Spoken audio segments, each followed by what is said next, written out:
उन्हें भोले हैं ऐसे मानकर हम कैसे भी भगवान के पास जाकर पूजा कर लेते हैं और कहते हैं हाँ वो तो भगवान मान लेंगे।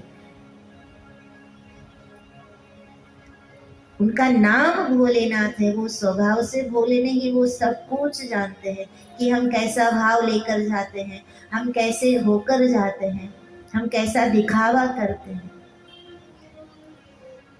भगवान की पूजा की एक विधि होती है, भले ही शास्त्र के अनुसार संपूर्ण विधि विधान में हम ना जाए, पर कम से कम हमें ये तो मानना पड़ेगा कि भगवान के पास जाए तब पवित्र होकर जाए।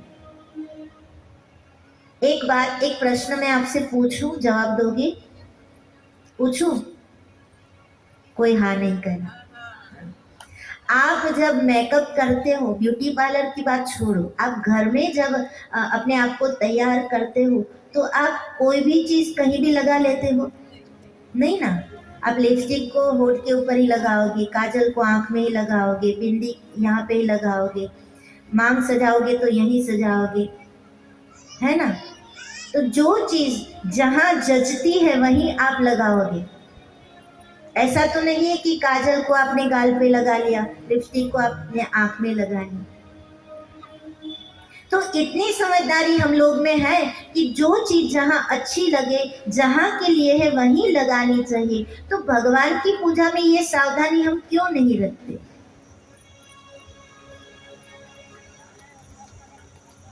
क्यों हम असावधानी से भगवान की पूजा करते हैं?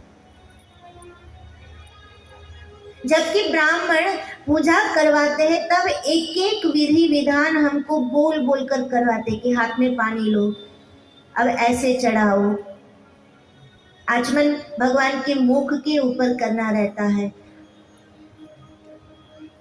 फिर ब्राह्मण कहते हैं कि पैर में पानी चढ़ाओ। भले संस्कृत समझ में नहीं आए, पर वो जो हिंदी भाषा बोलते कि गुजराती बोलते वो तो हम लोग समझते हैं,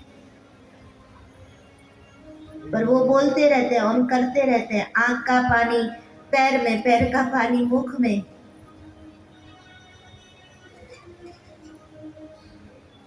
आश्रम में भी शिव मंदिर है, तो कभी कभी एक सच बात बताए, जब भक्त लोग आते हैं ना शिवरात्रि के दिन श्रावण महीने में, तो चीड़ आती है। हृदय से कहते हैं, ऐसा लगता है कि ताला बंद करके भगवान को रख देना चाहिए, क्योंकि हम जो पूजा करते हैं उस पूजा के दौरान हम ये इस बात का ध्यान ही नहीं रखते कि हम भगवान की पूजा कर रहे हैं, कुछ भी कैसे भी चढ़ाकर। अब देखो शिवरात्रि होती है या सावन चलता है तब सब आते हैं दूध चढ़ाने। एक तो थैली का दूध लेकर आते हैं, थैली को मुंह से तोड़ेंगे और कैसे भी चढ़ा देंगे। किसी के मुंह का जूठा, आप क्या पीते हो पानी?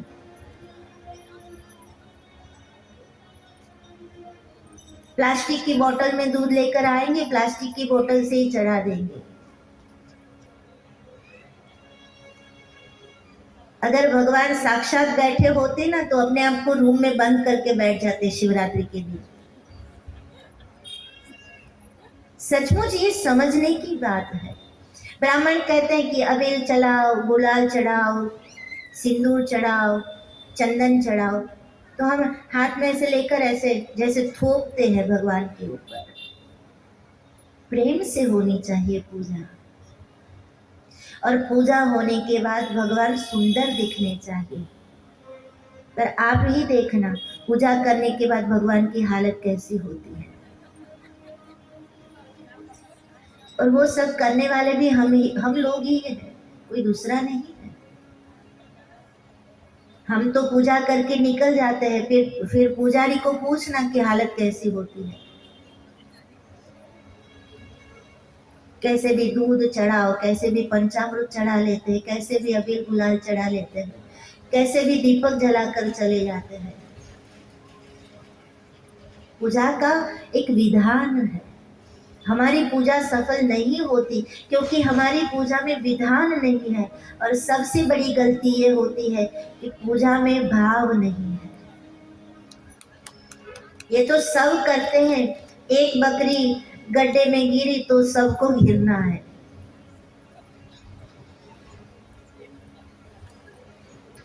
भाव से पूजा होनी चाहिए। भाव से चढ़ाया हुआ एक बेली पत्र भी भगवान स्वीकार लेते हैं। हम यहाँ ये नहीं कहते कि आप बहुत बड़े विधि विधान में जाओ, जरूरी है विधि विधान, पर आप जितना करते हो उतना तो भाव से सोच समझ कर करो। कैसे भी कुछ भी करके हम लोग चले जाते हैं, फिर पीछे से भगवान की क्या हालत होती होगी। मुंह से थैली को तोड़ना, वो ही भगवान पे चढ़ाना, ये कोई पूजा थोड़ी है।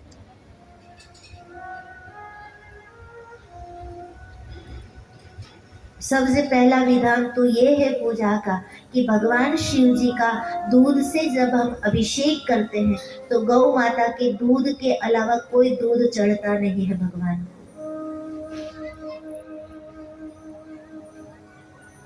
अगर गौ माता का दूध नहीं है तो आप जल से अभिषेक करें। ये तो थैली लाए, मुंह से तोड़ी, जैसे भी चढ़ा ली और भागी। मुझे एक कविता बहुत बचपन में पढ़ी थी। हूँ भजू छू तने रविवारे पण क्या छे समय प्रभु मारे। हूँ भजू छू तने रविवारे बाकी क्या छे समय प्रभु मारे। हूँ रोज आवू छू तारे द्वारे पण रविवारे बाकी क्या छे समय प्रभु मारे। હું રોજ આવું છું, આવીને પાછો સિરાવું છું અને તને કહેતો જાઉં છું કે પાછો આવીશ રવિવારે, बाकी क्या છે समय प्रभु मारे। भगवान की पूजा के लिए भी हमें हमारे पास समय नहीं है तो वो पूजा ना करे वो ही अच्छा है।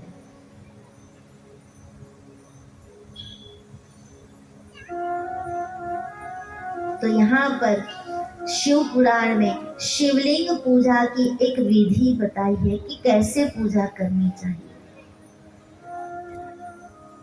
भगवान भोले हैं, सब कुछ मान लेंगे, ये भ्रम में मत रहना कि कैसे भी करो भगवान मान लेते हैं। नहीं, वो भाव देखते हैं कि आपके हृदय में भाव कैसा है। अगर भाव है, पूर्ण हृदय प्रेम से भरा हुआ है तो आपका एक नमन भी वो स्वीकार लेंगे। कुछ ना करो, केवल दर्शन करो तो वो स्वीकार लेंगे। पर भाव नहीं और बड़ी बड़ी पूजा करोगे तो उस पूजा की उनको जरूरत नहीं है। हम दीपक जलाते हैं तो क्या उनके घर में अंधेरा है इसलिए जलाते हैं? उनको दीपक की जरूरत नहीं है, दीपक हम जलाते हैं हमारे जीवन में प्रकाश आए इसलिए। तो ऐसा भाव होना चाहिए पूजा में।